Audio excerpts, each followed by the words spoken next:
No domingo passado, nós terminamos um período de estudos de exposição da palavra em Mateus. E talvez você já se perguntou por que a gente está em Mateus, aí depois para e vai para outro livro, depois volta para Mateus. A gente não faz isso de forma desproporcional ou joga para cima e vê qual a pregação que vai vir. Antes da pregação chegar aqui, eu, o pastor Rafael, o Joab, a gente estuda o livro, cada um, obviamente, no seu canto, mas a gente se reúne e faz a estrutura do livro. O irmão Naldo, que estava aqui, o Thaleson, o Joab, o pastor Rafael, sabe o que é a estrutura do livro. No Prega a Palavra a gente falou. É como um livro se divide, né? Então, exemplo, uma carta ou qualquer outro texto, ele começa com o início, tem o desenvolvimento. Quem já fez trabalho em casa, trabalho da escola, né?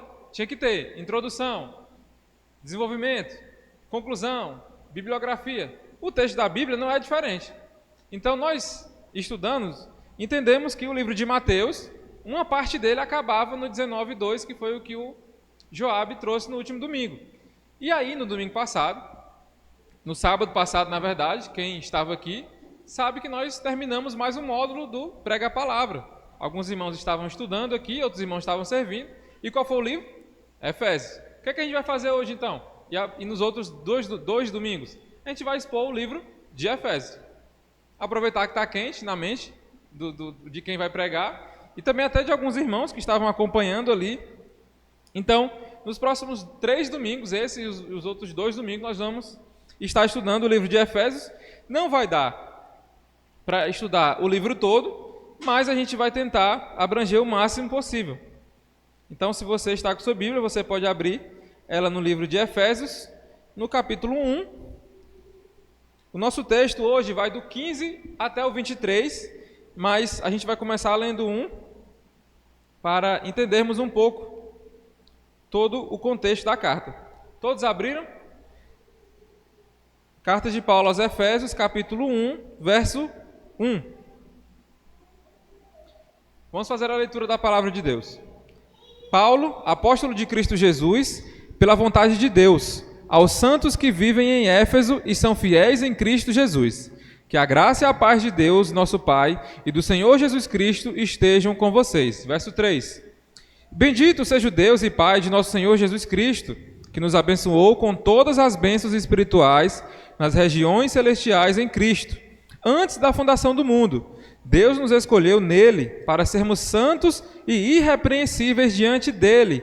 Em amor, nos predestinou para ele, para sermos adotados como seus filhos, por meio de Jesus Cristo, segundo o propósito de sua vontade, para o louvor da glória de sua graça, que ele nos concedeu gratuitamente no amado. Nele temos a redenção pelo seu sangue, a remissão dos pecados, segundo a riqueza da sua graça, que Deus derramou abundantemente sobre nós em toda a sabedoria e entendimento. Ele nos revelou o mistério da sua vontade, segundo o seu propósito, que ele apresentou em Cristo, de fazer convergir nele, na dispensação da plenitude dos tempos, todas as coisas, tanto as do céu como as da terra. Em Cristo fomos também feitos herança, predestinados segundo o propósito daquele que faz todas as coisas conforme o conselho da sua vontade, a fim de sermos para o louvor da sua glória.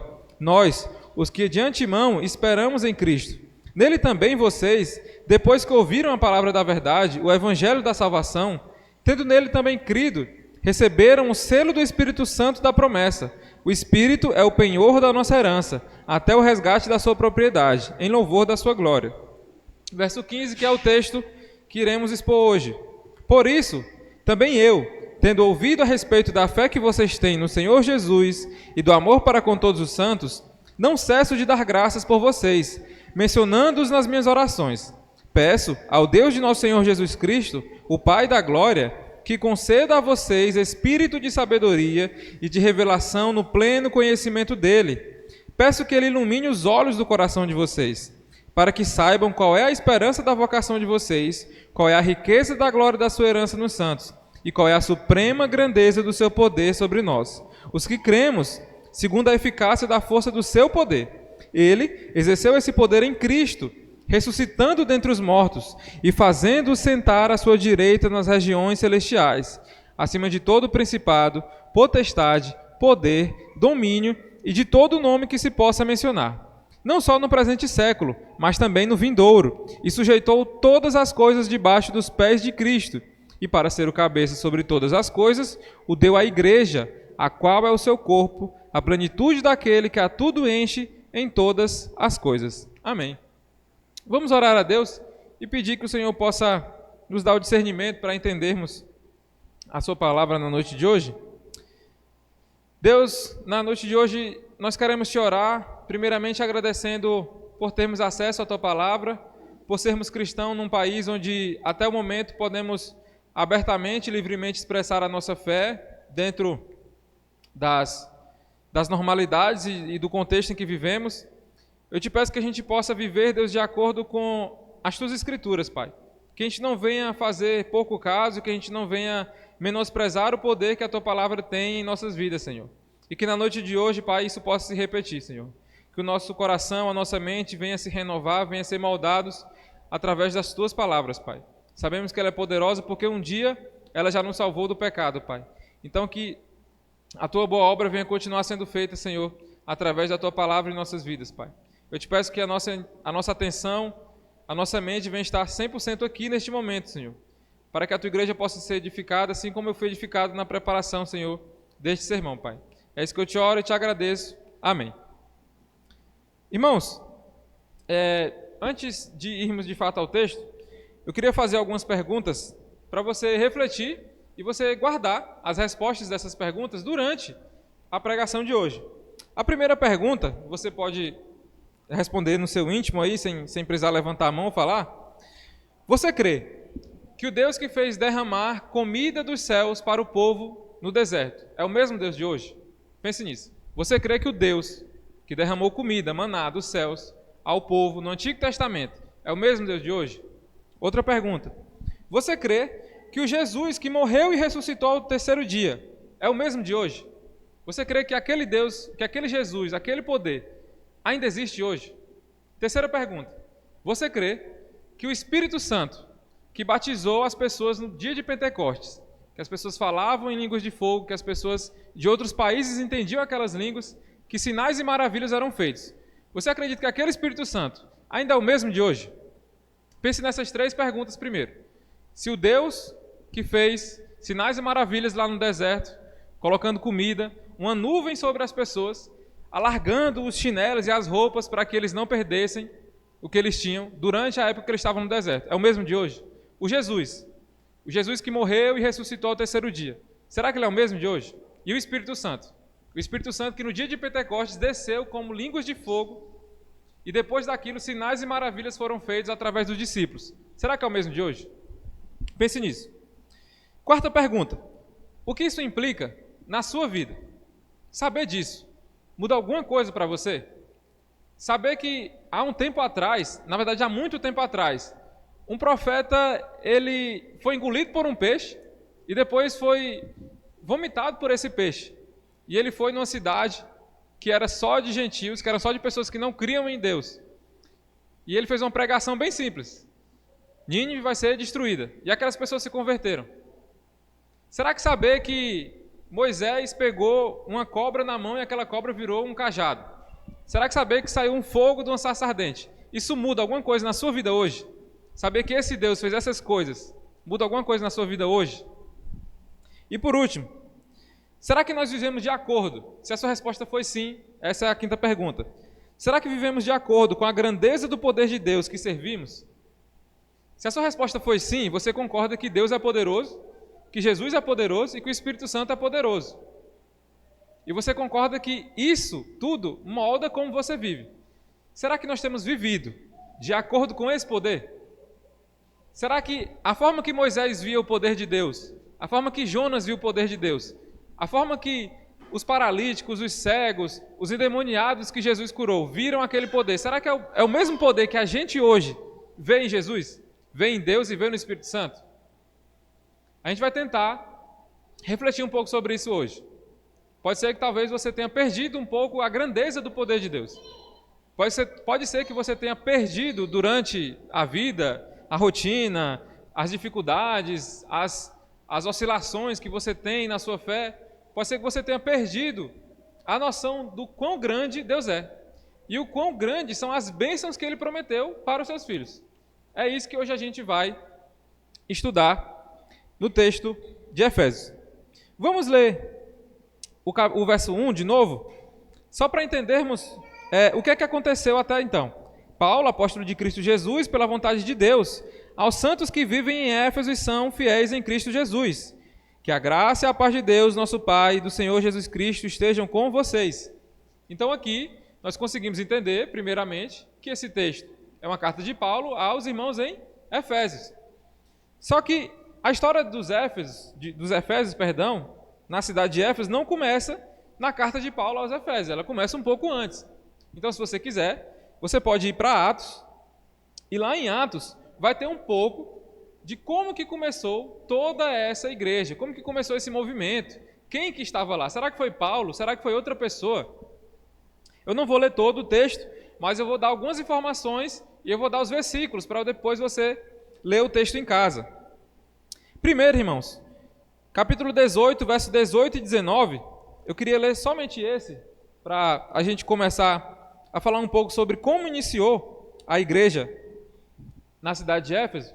Capítulo 18 do livro de Atos, verso 18 e 19. Paulo ficou ainda muitos dias em Corinto. Por fim, despedindo-se dos irmãos, navegou para a Síria, levando em sua companhia Priscila e Áquila. Antes de embarcar, rapou a cabeça em Cencreia, porque tinha feito um voto. Quando chegaram a Éfeso, Paulo deixou ali Priscila e Áquila. Ele, porém, entrando na sinagoga, pregava aos judeus. Então, Paulo encontrou Priscila e Áquila em Corinto. Você pode ver isso nos textos passados. E ele chega a Éfeso. Paulo rapa a cabeça por um voto que ele fez. Eu não sei que voto é esse que ele fez, mas ele fez um voto que ele raparia a cabeça. E ele rapou a cabeça porque ele tinha feito aquele voto. Paulo deixa Priscila e Áquila em Éfeso, talvez num hotel, numa casa de alguém, e ele vai pregar, que era o que ele fazia quando ele chegava em qualquer cidade. Ele vai pregar.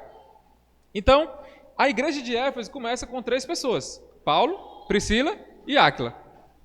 No verso 19 ao 28, mostra que Paulo deve ter ficado pouco tempo em Éfeso, porque logo após vai mostrar que Paulo vai sair de Éfeso. As pessoas pedem para ele ficar, mas ele fala que não, que ele tinha que ir para outro local.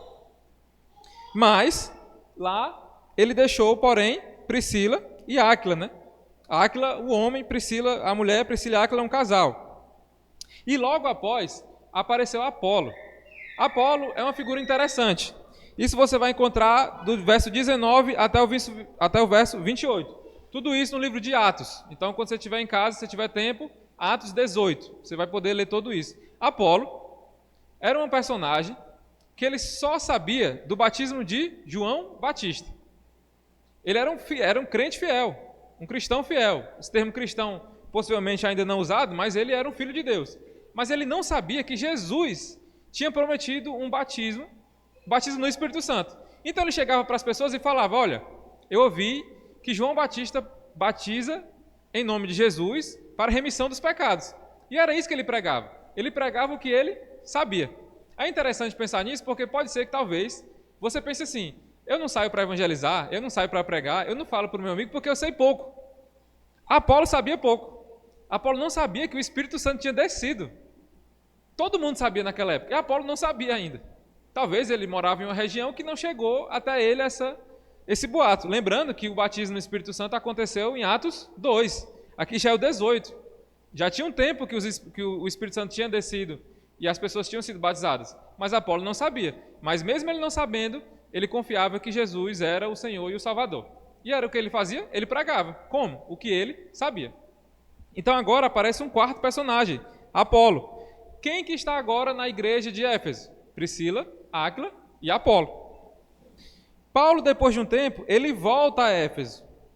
E é interessante que ele volta no verso 1 do capítulo 19 até o verso 10. Paulo vai fazer um questionário a alguns discípulos que ele encontra. E um desses questionários é se eles tinham sido batizados. Porque Paulo sabia que Atos 2 tinha acontecido. Paulo sabia que todo mundo que cria em Jesus tinha recebido o Espírito Santo. E aí os irmãos falam o quê? Não, a gente só conhece o batismo de João Batista. Por quê? Porque o pregador deles só conhecia o batismo de João Batista. O que é que Paulo faz? Não perde tempo, vai lá e batiza os irmãos. E a mesma coisa que aconteceu em Atos 2 acontece com os irmãos em Éfeso. Eles são batizados no Espírito Santo e eles falam em línguas. O mesmo batismo. Você pode ler depois, do verso 1 até o verso 10. O mesmo batismo do Espírito Santo acontece também em Éfeso, com alguns discípulos. Lá no verso 11 ao 41, indo um pouco mais para frente, o resultado dessa segunda visita de Paulo causa um grande reboliço na cidade. Por quê? Porque Paulo, ele saía pregando para todo mundo. E a cidade de Éfeso era uma cidade muito importante devido a 3 fatores. O fator econômico, porque tinha um porto na cidade, era uma cidade portuária, então vinham navios de todas as regiões e tinha comércio ali. O fator cultural, viviam judeus, gentios, gregos, orientais, então tinha uma multiculturalidade de pessoas ali naquela cidade. Imagine uma cidade onde tem gente de todo mundo, era Éfeso. E terceiro, o fator religioso. Éfeso era a cidade onde tinha o templo da deusa Diana, deusa da cultura romana, e ela era conhecida por a deusa da caça. Lembra? Ela era a deusa da cultura romana. Nessa época, a cultura romana e a grega, elas ficavam se misturando. Na cultura grega, se você já leu algum livro, assistiu algum filme, tem a deusa Artemis, que é outra deusa. Mas na época é como se elas se equiparassem. A deusa Artemis era a deusa da prosperidade. Tudo isso são informações da cidade. Não são informações bíblicas no sentido de vão fazer total diferença se não tivesse ou se tivesse. Vão ser muito importantes, mas são informações extra-bíblicas, que em qualquer livro de história essas informações vão ter lá. Essa era a cidade de Éfeso. Grande, muito rica e muito idólatra. A deusa Diana era a deusa que mandava e desmandava. Obviamente não ela, porque não existia a deusa Diana, mas a cultura da deusa Diana era a religião que predominava ali. E acontece alguma coisa interessante aqui. Quando Paulo começa a pregar e as pessoas começam a se converter, os artesãos da época começam a perder dinheiro. Por quê? Imagine que um avivamento acontece em Canidé. Todo mundo conhece Canidé? Canidé, aqui no Ceará, é um grande local de idolatria, onde existem estátuas e a cultura católica lá é muito forte.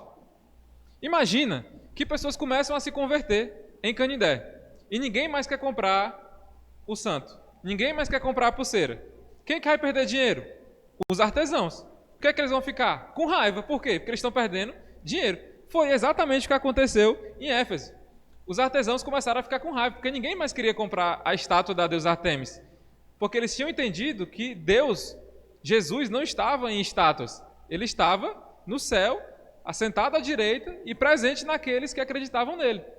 Olha como o evangelho ele consegue mudar totalmente a cultura de um local. Esse era Éfeso. Obviamente, eles não ficaram calados, né? Eles queriam que Paulo tivesse a pena maior possível. Então, há um grande reboliço na cidade por isso. Mas Paulo, ele sai da cidade, né, sabendo de todo esse contexto, e ele deixa lá 2 pessoas. Ele deixa Timóteo e também mais na frente ele vai deixar Timóteo e Erasto.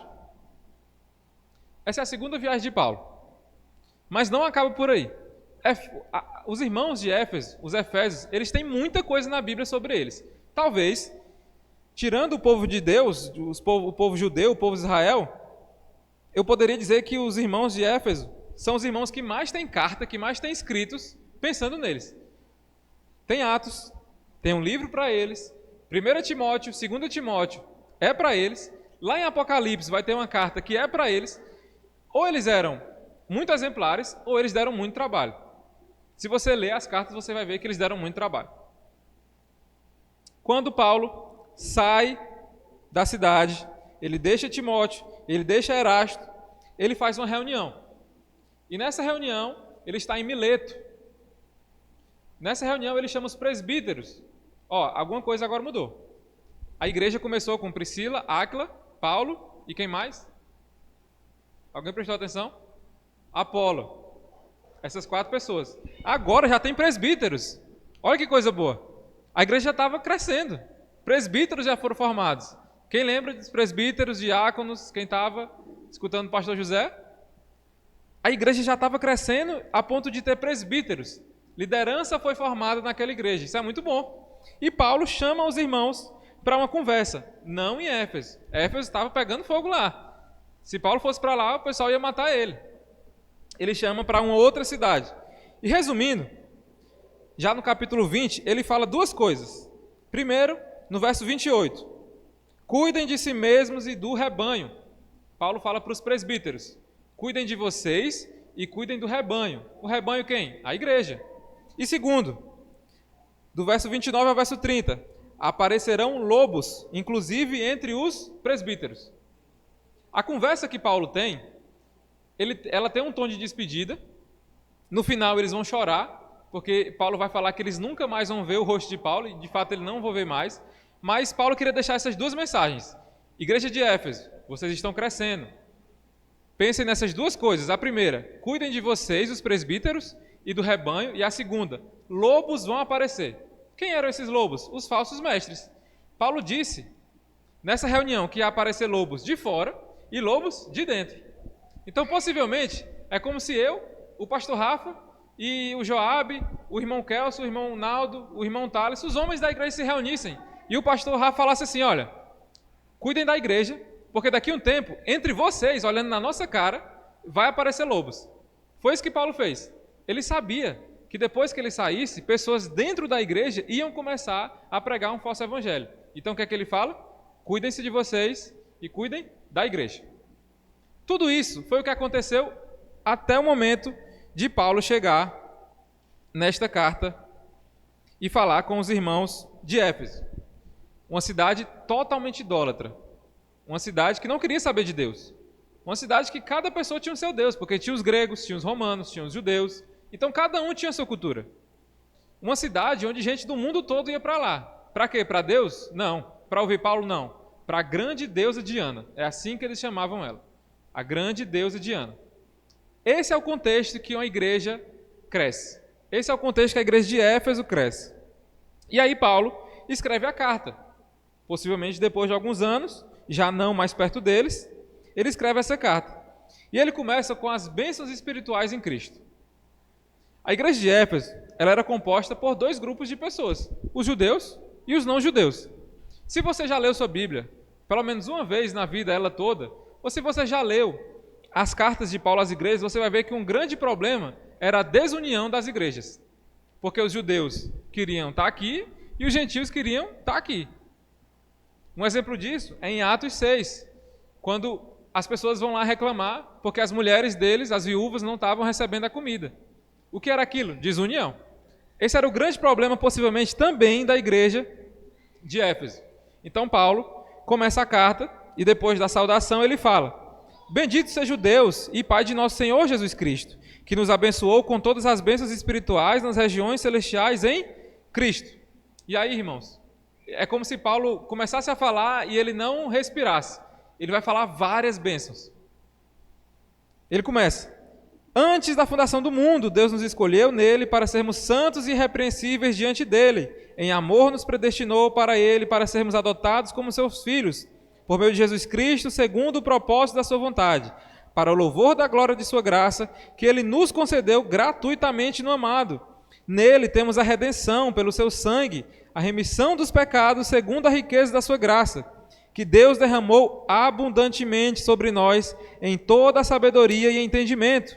Ele nos revelou o mistério da sua vontade segundo o seu propósito, que ele apresentou em Cristo, de fazer convergir nele, na dispensação da plenitude dos tempos, todas as coisas, tanto as do céu como as da terra. Em Cristo fomos também feito herança, predestinados segundo o propósito daquele que faz todas as coisas conforme o conselho da sua vontade, a fim de sermos para o louvor de sua glória, nós, o que de antemão esperamos em Cristo.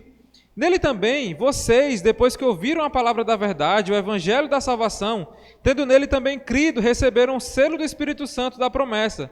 O Espírito é o penhor da nossa herança, até o resgate da sua propriedade, em louvor da sua glória. Irmãos, ele resumiu a obra de Cristo. Em Cristo, em Cristo, em Cristo. Em Cristo nós recebemos a salvação. Em Cristo, os judeus e os gentios se unem como o corpo de Cristo. Essas bênçãos aqui, Paulo não estava falando pela primeira vez, os irmãos não estavam recebendo isso pela primeira vez, não. Se você ora na sua casa e você entrega a sua vida, essas bênçãos automaticamente elas chegam até você. Não existe algo que você faz e depois você recebe. Não. É uma coisa automática. Se você entrega a sua vida a Deus, se Deus se revelou a você, se você entendeu o Evangelho, essas bênçãos automaticamente, num piscar de olhos, elas chegam até você. Eu não estou falando sobre largar vícios, eu não estou falando sobre mudar a mentalidade, sobre o seu coração ser mudado, eu estou falando sobre bênçãos. Que bênçãos? A salvação dos pecados, a remissão dos pecados. É simples. Quando a pessoa entrega a vida a Jesus de forma verdadeira, de forma definitiva, essas bênçãos chegam até ela. Foi assim que aconteceu com você. Eu me lembro que quando eu estava na universidade e a gente ia evangelizar, uma das perguntas que a gente fazia antes da pessoa tomar a decisão, quando ela queria tomar a decisão, era se ela tinha entendido de verdade que a partir daquele momento ela era uma pessoa salva em Cristo. Porque na maioria das vezes as pessoas vão falar, eu creio em Jesus, eu quero entregar a vida, mas ela não entende o que isso vai mudar na vida dela. Ela não entende o que isso vai alterar na forma como ela vive. Então a gente perguntava isso, você tem plena certeza que a partir desse momento você é uma pessoa salva em Cristo? A pessoa falava sim, então a gente vai orar, entregando a sua vida a Deus. E a pessoa orava e se convertia e procurava uma igreja, a gente discipulava, enfim. Mas Paulo começa com as bênçãos. Nos próximos domingos, quando o irmão Joabe e também o pastor Rafa forem pregar, eles vão explicar um pouco mais como essa carta se divide. Mas já de início, do capítulo 1 até o capítulo 3, Paulo vai focar nas bênçãos que Deus nos deu. É interessante porque do 4 ao 6 ele vai falar sobre como os irmãos devem viver. É como se Paulo falasse assim, irmãos, Deus os resgatou. Deus deu a vida do seu filho por vocês para morrer naquela cruz.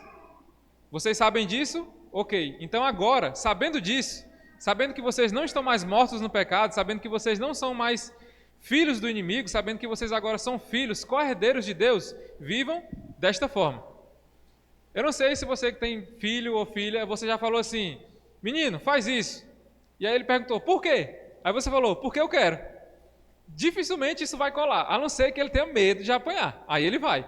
Mas se ele não tiver medo de apanhar, ele vai querer saber o porquê que ele tem que fazer aquilo. O que Paulo faz aqui é exatamente o contrário. Ele primeiro explica o porquê que eu tenho que fazer algo.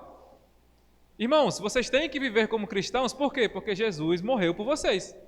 Quando vocês forem ler a carta, vocês vão ver que tem essa sequência, do 1 ao 3, as bênçãos que Deus nos deu, e do 4 ao 6, agora, sabendo disso, como eu devo viver. Então a gente chega no nosso texto. Verso 15 diz o seguinte, por isso também, eu, tendo ouvido a respeito da fé que vocês têm no Senhor Jesus e do amor para com todos os santos, não cesso de dar graças por vocês, mencionando-os nas minhas orações. Paulo estava muito feliz com a igreja de Éfeso, nesse momento.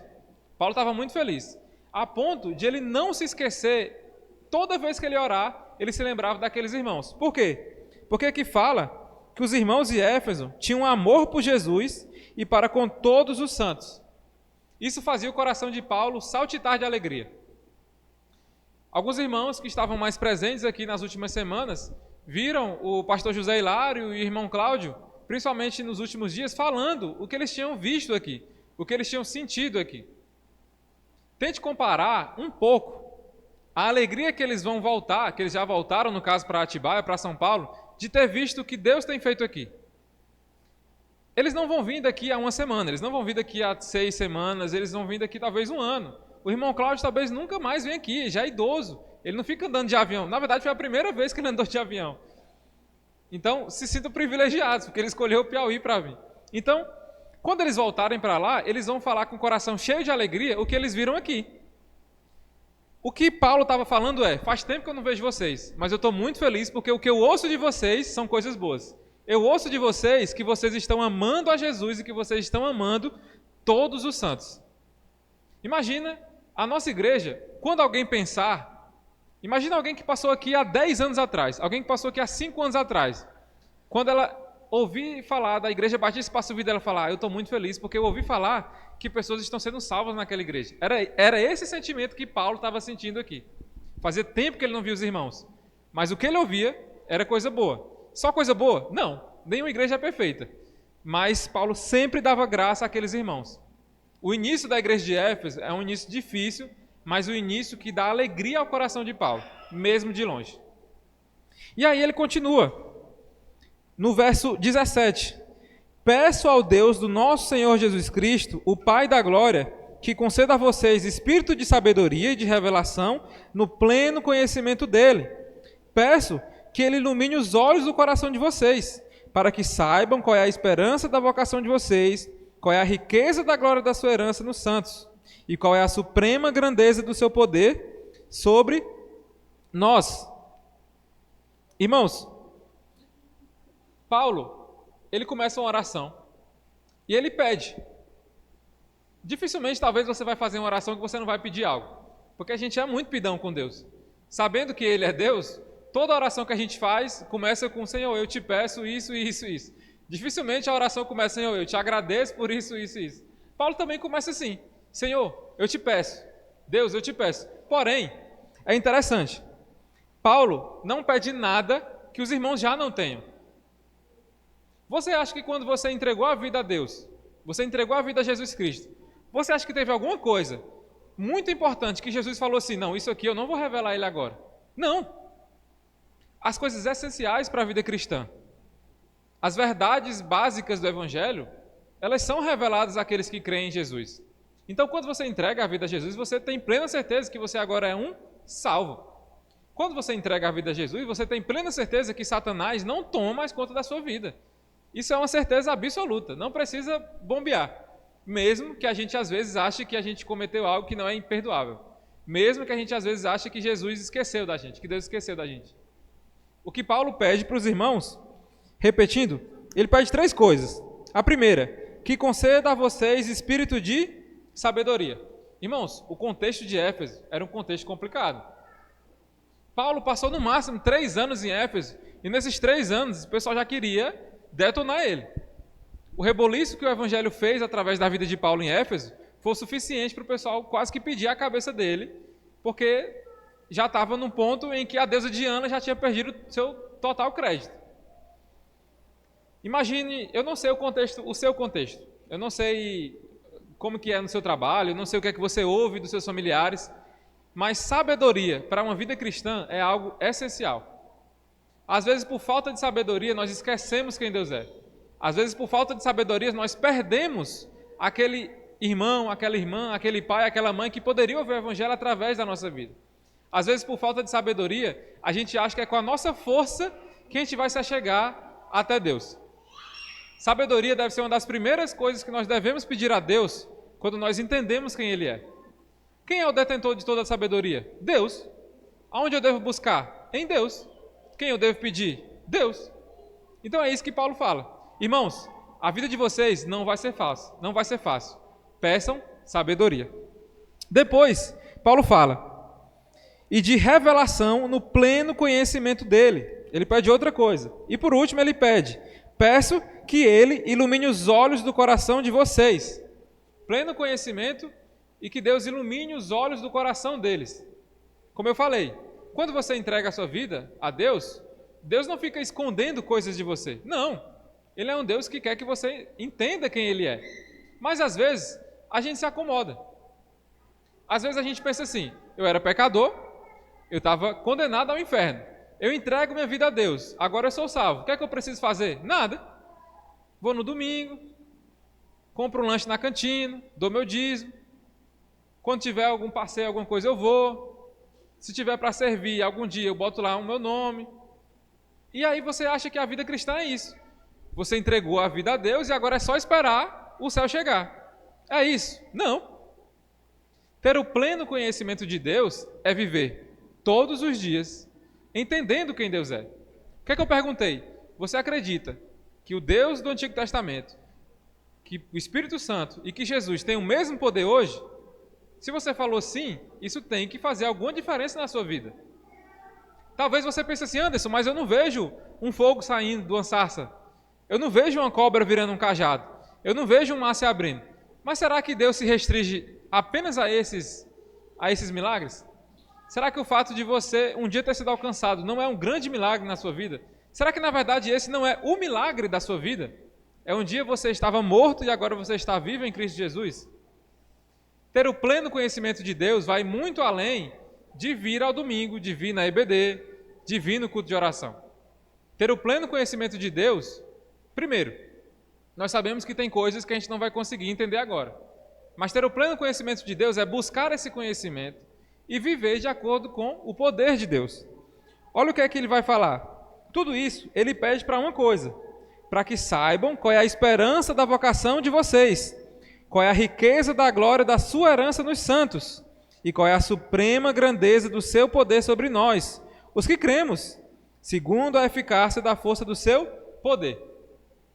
A grandeza, a eficácia, o poder. O que Paulo vai falar agora é que esse Deus que ele está orando, ele não é igual à deusa Diana que está lá feita de barro, de madeira. Não, ele é um Deus poderoso. O que Paulo vai fazer agora, a partir do verso 20 até o 23, é mostrar como esse Deus é poderoso. O que é que Paulo está fazendo? Uma oração. Ele está orando para quem? Para Deus. O que ele quer ensinar agora para os irmãos é: o Deus que eu estou orando é um Deus poderoso para fazer tudo o que eu estou pedindo. Não entendam mal, não é que Deus vai fazer o que você pede, mas o que Paulo estava pedindo era o quê? Discernimento. Eu tenho certeza que em algum momento você já leu a palavra de Deus e você não entendeu o que estava escrito lá.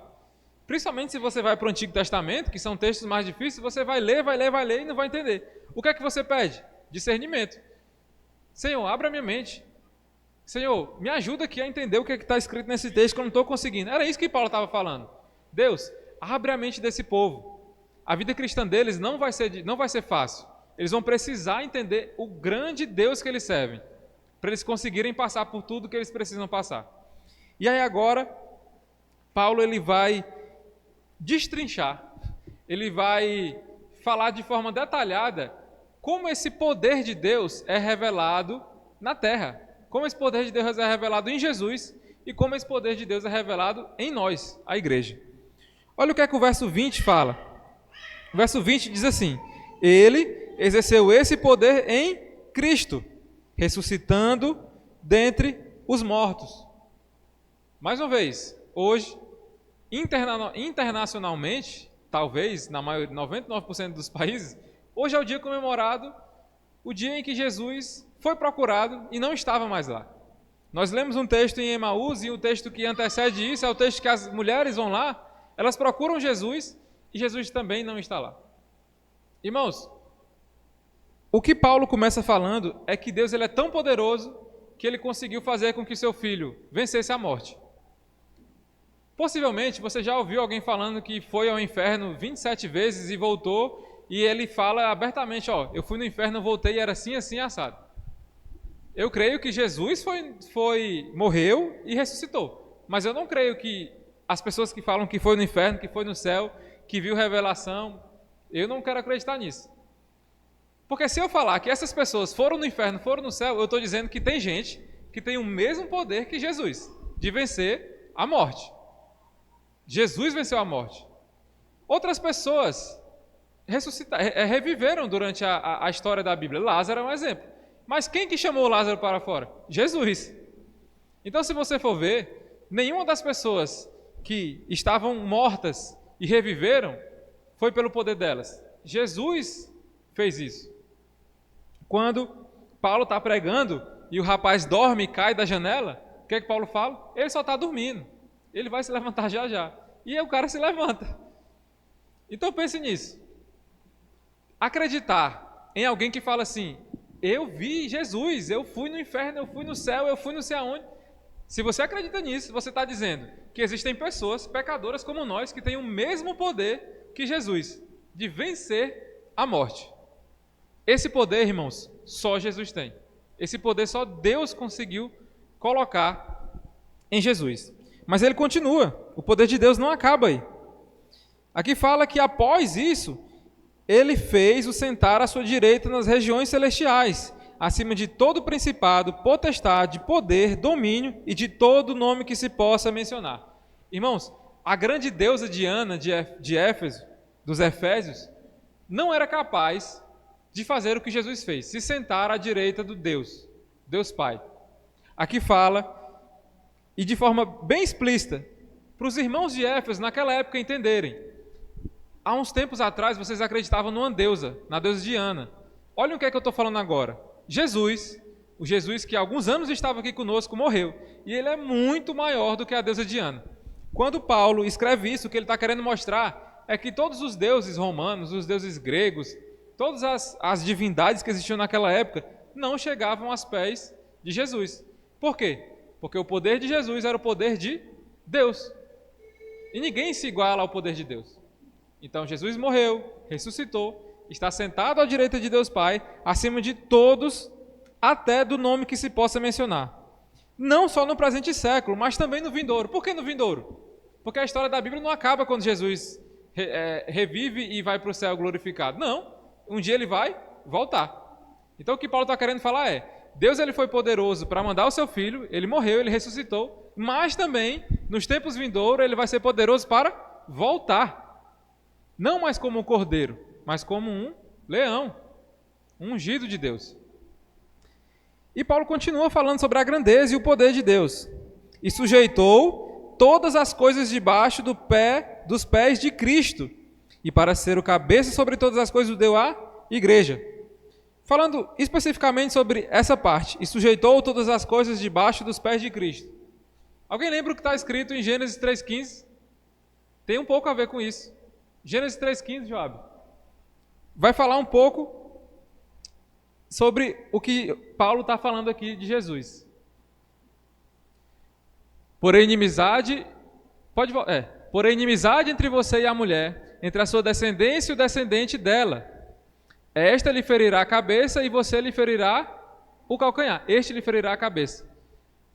O que Deus está falando para Adão e Eva é que o descendente, a semente, iria ferir a cabeça.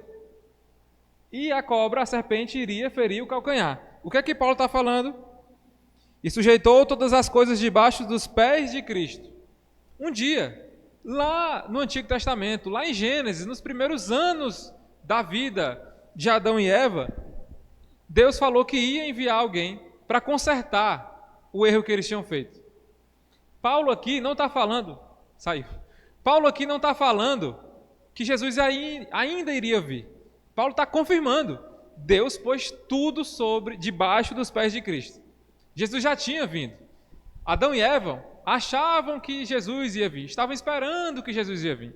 Os profetas, os sacerdotes, os reis, estavam esperando que Jesus iria vir. Nós não. Nós temos o privilégio. Ele já veio. Se você também abrir lá em Isaías 9,6, vai falar sobre um menino que nasceu. E quem que seria esse menino? Isaías, capítulo 9, verso 6, diz assim: Porque um menino nos nasceu, um filho se nos deu. O governo está sobre os seus ombros, e o seu nome será Maravilhoso Conselheiro, Deus Forte, Pai da Eternidade, Príncipe da Paz. Em Isaías vai falar que esse menino teria o poder de tudo sobre os seus ombros. Irmãos, Jesus, ele não começou a ser grande quando o ministério dele começou. Em Gênesis fala da grandiosidade de Jesus. Isaías fala sobre isso, que o governo estaria sobre ele. O que Paulo está falando é confirmando. Jesus veio. Ele não veio fazer o que vocês estavam esperando. Matar os romanos, matar os gregos e conquistar todas as terras e colocar Israel no topo. Não. Ele veio, ele foi servo, ele foi escravo, ele morreu, mas ele é poderoso. Ele venceu a morte, ele ressuscitou. Só agora? Não. Ele vai voltar e quando ele voltar, ele ainda vai ser mais poderoso. Porque é aí de fato que ele vai consumar toda a sua obra. Então, irmãos, o que Paulo fala aqui é da grandiosidade desse poder. É como se você orando na sua casa, você começasse orando e falava: Senhor, eu te peço pela vida do meu pai, pela vida da minha mãe, que o Senhor converta eles, que aquela doença que ele tem, que possa ser curada, e você começa a pedir. Só que você pede, e você... Aí acaba a oração e você fica: mas será que Deus vai fazer isso? O que Paulo está querendo falar assim: olha, orem e lembrem o quão poderoso Deus é. Se você orar, se as suas orações estiverem alinhadas com o que Deus quer, Ele vai fazer, porque Ele é poderoso. Eu não sei até que ponto você crê nos milagres de Jesus, até que ponto você crê, de fato, em tudo o que envolve o poder de Deus. Mas como eu falei lá no começo, você está hoje, aqui, vivo, não só vivo sentado na cadeira, mas espiritualmente. É o maior milagre que Jesus pode fazer na sua vida. Talvez você conheça alguém, ou você seja alguém que passe por um problema durante toda a sua vida. E aquele problema venha trazer dor, venha trazer tristeza, venha trazer frustração.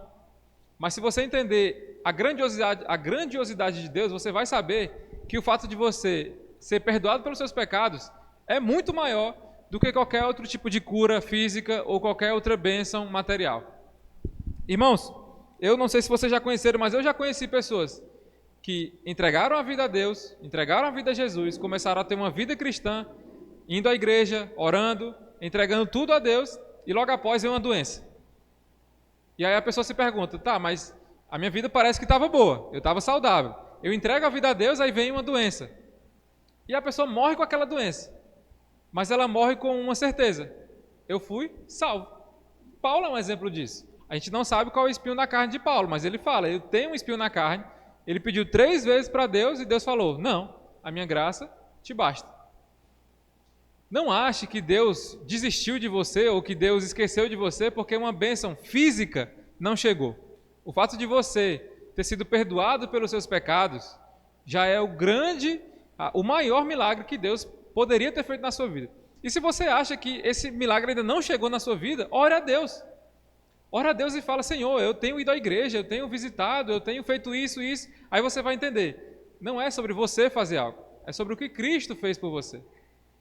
Irmãos, ao mesmo tempo que a gente pode ficar feliz, porque hoje, por algum motivo, mesmo que errado ou não, as pessoas se lembraram que o túmulo está vazio, a gente também pode ficar muito triste, porque a maioria das pessoas entenderam um significado totalmente errado do que o túmulo está vazio. Eu assisti um vídeo curto de um pastor de Fortaleza, ele falando, né, sobre como a gente conseguiu mudar a ordem das coisas. Né? Então, eu peco, e aí quando chega na sexta-feira, eu nem sei se é na sexta-feira que as pessoas fazem isso, mas na sexta-feira eu não como carne, porque sexta-feira comer carne é pecado. Eu me lembro que sexta-feira de manhã eu fui tentar comprar pão para merendar e estava tudo fechado. Aí a galera entendeu tudo errado, nem ganhar dinheiro, mas o pessoal quer, porque está tudo fechado. Não é, nem é só mais carne, é qualquer coisa, não pode pegar dinheiro, não pode fazer nada. Lembra muito quando eu e Sara estavam com os muçulmanos lá na Bahia, porque chegou na época do Ramadã e a gente perguntou para eles falaram assim, ó, na época do Ramadã, que é o jejum que eles fazem, a gente não pode cobiçar a mulher do outro, a gente não pode mentir. Aí a Sara, muito esperta, falou assim, então nos outros dias pode? Eles, não, peraí, não é assim, é porque agora a gente se preserva um pouco mais. Ou seja, toda vez que o humano, ele acha que com a força dele ele consegue fazer algo, o que é que ele faz? Ele erra de novo. Porque não é sobre nós, não é sobre eu pagar algo, não é sobre eu deixar de comer algo, é sobre eu entregar a minha vida toda. Você pode entregar 2 horas da sua vida toda semana aqui na igreja, mas se as outras horas da sua vida estiverem totalmente desconectadas do que você ouve aqui, se as outras horas, a segunda, terça, quarta, quinta, sexta, sábado, e estiver totalmente diferente do que você ouve, do que você disse aqui, pode ter certeza, tem um lugar no inferno para você. Esse é duro, mas é a verdade, irmãos. Eu posso estar aqui em cima e falando isso e eu ter essa mesma realidade também. Não é sobre o que a gente faz, é sobre o que Deus fez. O que Paulo está querendo falar é, irmãos, vocês são salvos. A minha oração é só para que vocês entendam. Mas você acha que a gente consegue entender algo sem buscar, sem estudar, sem ir atrás? Dificilmente eu passei em alguma prova quando eu estava no ensino médio porque eu pedi a Deus que me ajudasse. Eu passava na prova porque eu estudava. E chegava na prova, eu estava lá com conhecimento aqui na minha cabeça. Irmãos, Deus deixou a palavra de Deus justamente para isso, para nós chegarmos ao pleno conhecimento de Deus. Aí você pode pensar assim, então eu volto para casa, eu começo a estudar a palavra de Deus, eu leio, eu oro e eu vou chegar a esse pleno conhecimento. Só que aí você se engana. Olha como é que termina o texto. E para ser o cabeça sobre todas as coisas, o deu à igreja. Deus deu à igreja a Jesus. a qual é o seu corpo, a plenitude daquele que a tudo enche em todas as coisas. Irmãos, o pleno conhecimento de Deus, ele não consegue ser alcançado fora da comunidade. Eu não estou falando fora da igreja batista, eu estou falando fora do corpo. Não tem como você chegar ao pleno conhecimento de Deus sozinho em casa. Não tem. A igreja foi feita não para a gente simplesmente se reunir e depois comer um lanche e às vezes ir num passeio, não. A igreja foi feita como um corpo para mostrar o poder de Deus aqui na terra. Se você acha que você sozinho ou que você e sua família conseguem congregar, na maioria das vezes o que acontece é que você em algum momento vai falar assim: por que eu não crio a minha igreja? Pesquise um pouco sobre as igrejas mais recentes. A maioria começa nessa linha de raciocínio. Ora, se eu sou casa, eu sou o templo de Deus, eu não preciso mais para a igreja. O que é que eu vou fazer? Eu vou criar a minha igreja. Aí começa a enxurrada de igreja em cada esquina. Não é que a igreja batista é a igreja santa e pura do Senhor, não. Mas o corpo de Cristo, esse corpo que está aqui, os irmãos que não puderam vir por algum motivo, nós somos responsáveis por mostrar o poder de Deus aqui na terra. Mas para isso nós precisamos buscar o pleno conhecimento de Deus. Irmãos, não achem que vir ao domingo é o suficiente.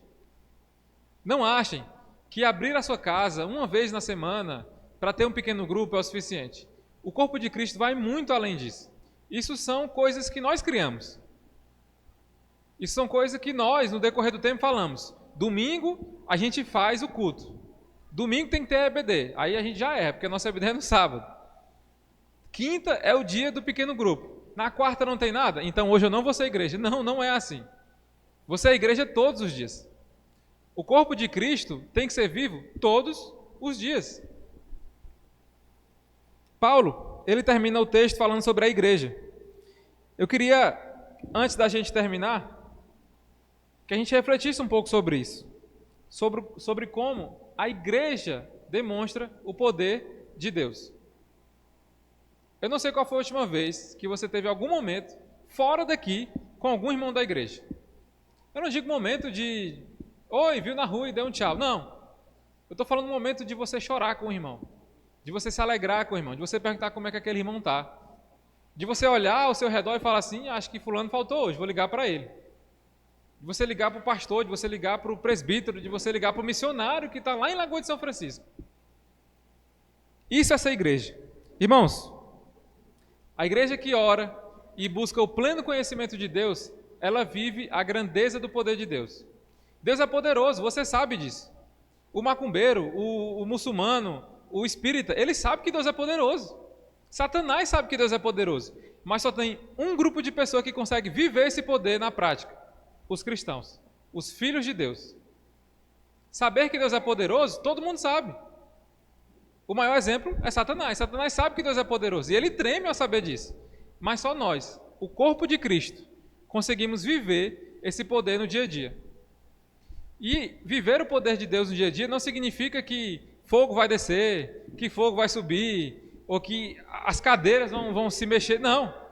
O poder de Deus na nossa vida é você, no seu dia a dia, conseguir demonstrar, através das suas ações, das suas palavras, do seu amor para com os outros, o que Deus fez na sua vida. Eu não sei qual foi a última vez que talvez você abriu a boca para falar de Deus, mas se faz muito tempo, alguma coisa está errada. Porque Deus não é poderoso? Ele não transformou a sua vida? Por que você não quer que outras vidas sejam transformadas através de você? Eu não sei qual foi a última vez que você ceiou. É uma vez no mês que a gente ceia. Mas se você falar assim: Anderson, acho que faz uns 2 meses, tem alguma coisa errada. Se faz 2 meses, então faz uns 2 meses que você vem, não vem, às vezes vou, às vezes não vou. Eu não sei qual foi a última vez que você teve um momento de oração com os irmãos. Não só no culto de oração na quarta-feira, mas simplesmente, hoje eu vou ligar para o Thales e eu vou orar com ele. Hoje eu vou ligar para a irmã Mazé e vou perguntar se ela não quer tomar um café e a gente orar junto. Isso é ser igreja. É se preocupar. Há uns domingos atrás, na nossa pregação, eu falei sobre o que a gente deve fazer quando o irmão erra contra a gente. E uma das coisas que eu falei é: enquanto o irmão estiver aqui, enquanto o irmão falar, eu quero ser ajudado, enquanto o irmão não confessar com a sua boca que ele não crê mais nisso, a gente está a gente tem que estar de joelho no chão por esse irmão. Ah, mas fulano vê de vez em quando. É alvo da salvação de Cristo. Ah, mas aquele fulano dá trabalho, já veio, já voltou, já veio, já voltou. É alvo da salvação de Cristo, assim como você foi um dia. Para terminarmos, eu queria que a gente pensasse em 3 aplicações para não sairmos daqui com Deus é poderoso e amém. Isso a gente já sabe, mas eu quero que você saia daqui com algo prático para você fazer. Sabendo que Deus é poderoso e que esse poder está na igreja, não qualquer igreja, a igreja que busca o pleno conhecimento de Deus, que ora buscando isso, eu quero que a gente pense nisso. O primeiro, nós devemos viver com a convicção de que em Cristo nós somos herança do Senhor. É sobre a nossa identidade. Aqui vai falar que em Cristo, porque Cristo morreu, porque Cristo não está mais no túmulo, porque Cristo não está mais na cruz. Nós somos herança. O resultado de Cristo ter morrido e ressuscitado é isto aqui. É o corpo de Deus vivendo, glorificando ao Pai. Lembre-se disso. Você não é mais um perdido. Você não é o centro do coração de Deus, mas também você não é a última opção do coração de Deus. Pense nisso. Você é filho. Você foi perdoado. E Satanás vai fazer de tudo para a gente não acreditar nisso. Satanás vai fazer de tudo para você pensar: eu não posso ser perdoado, o que eu fiz é muito ruim, Deus não tem misericórdia de mim. Não. Deus tem poder para perdoar os maiores pecados que você possa ter cometido. Basta você pedir perdão de coração. Barrabás estava do lado de Jesus e foi perdoado. Perdão. Não. O outro, desculpa. Segundo, precisamos buscar o pleno conhecimento de Deus para vivermos de acordo com o seu poder. Você é salvo? Amém. Mas se você acredita que a sua vida se resume ao dia que você entregou a vida a Jesus e o dia que Jesus voltar, pode ter certeza que dificilmente você é salvo, porque você não entendeu o Evangelho. Ninguém entrega a vida a Jesus e no outro dia morre e vai para o céu. Não. Tem gente que vai passar 80, 50, 100 anos aqui. E o que é que você vai fazer? Você vai buscar saber o quão grande Deus é. Por quê? Porque quando você saber isso, quando você souber disso, você vai experimentar o poder de Deus. Pode ser que coisas grandiosas aconteçam na sua vida, visivelmente? Pode.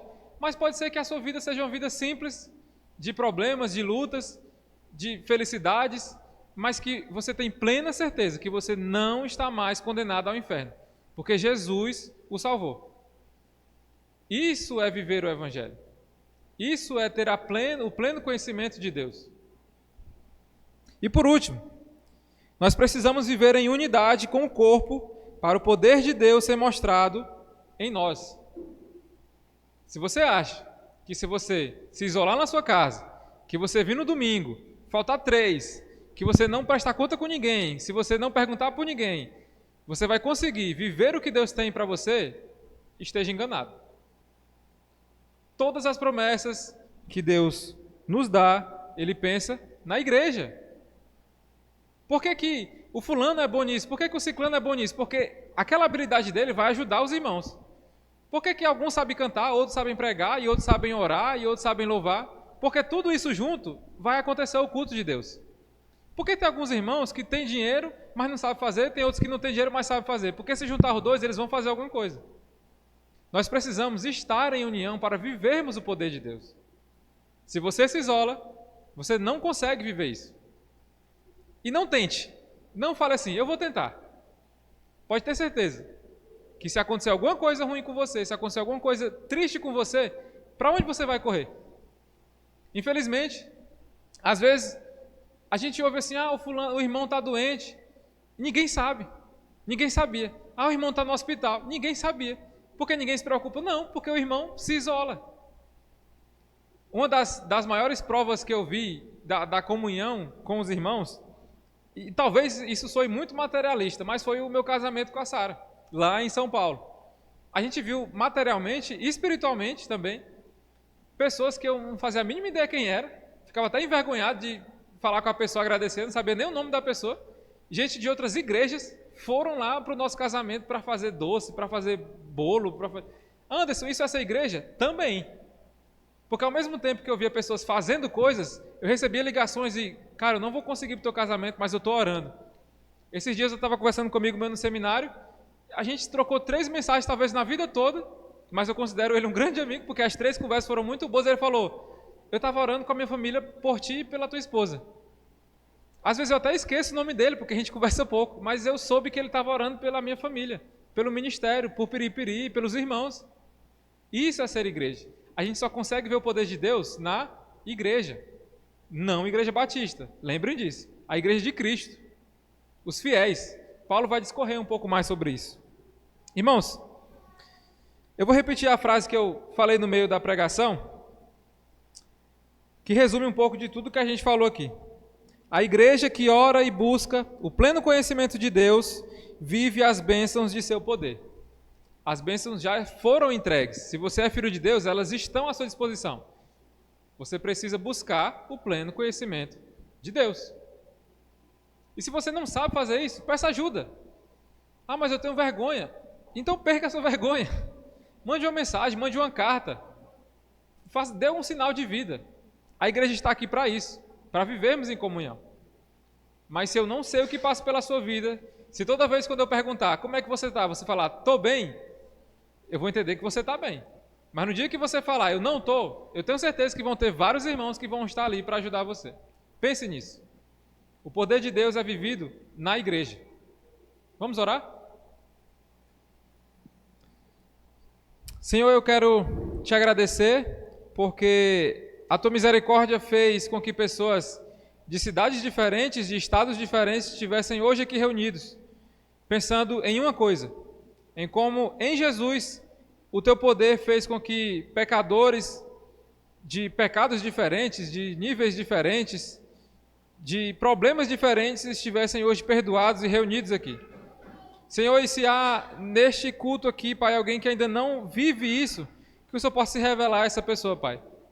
Que o teu evangelho possa penetrar no coração daquele que acha que entendeu, mas que ainda não vive o teu evangelho de verdade. Senhor, que a gente não possa cair na enganação de vivermos isolados e nos domingos estarmos aqui, mas que a nossa igreja possa crescer em comunhão, Pai. E nesse crescimento de comunhão a gente possa buscar o teu conhecimento e como resultado nós vermos as tuas bênçãos, Pai. Bênçãos essas que já estão à nossa disposição. Nós só precisamos entregar tudo que nós temos a Ti, Senhor, e confiar que elas vão ser feitas na nossa igreja. Pai, eu te peço que o Teu poder venha ser revelado através da vida de cada irmão que está aqui, Senhor. Que o Senhor possa trazer aqueles que estão afastados e que nós possamos ser instrumentos, Deus, na vida deles. E que, assim como em Atos, Pai, o Senhor ia acrescentando aqueles que iam sendo salvos, que a nossa igreja possa também, Deus, receber, Pai, os Teus filhos que estão lá no mundo, mas que estão sendo resgatados e que vão ser resgatados através do Teu poder, Senhor. Eu te agradeço, Pai, e que tudo que fizemos aqui, Senhor, o Senhor possa ter recebido, Pai, como um culto agradável a Ti. E que este culto ele não venha encerrar neste momento, Senhor. Mas que cada um indo à sua casa possa se lembrar do que foi dito, possa se lembrar do que foi feito aqui. E possa se lembrar principalmente, Senhor, que o túmulo está vazio, Pai. O Senhor teve poder de ressuscitar o Seu Filho. E o Senhor vai ter poder um dia, Senhor, como é a nossa esperança, de mandar o Seu Filho de volta para nos buscar, Pai. Que a gente possa se firmar nessa esperança, Senhor. Deus, eu também te peço que o Senhor possa nos levar em segurança para casa, que o Senhor possa fazer com que o nosso coração, a nossa mente, durante a semana venha pensar em Ti, Senhor. Que a gente possa tirar as coisas que não Te agradam e que a gente venha colocar as coisas que nos levam até o Teu conhecimento, Pai. Nos dá uma semana abençoada, que as atividades, Pai, que a gente venha fazer possam glorificar o Teu nome e que os problemas que venham surgir possam nos achegar mais próximo de Ti, Pai. Possam nos colocar mais próximos da Tua palavra, mais próximos do Teu poder, Senhor. É isso que nós choramos e Te agradecemos. Em nome do Senhor Jesus Cristo. Amém.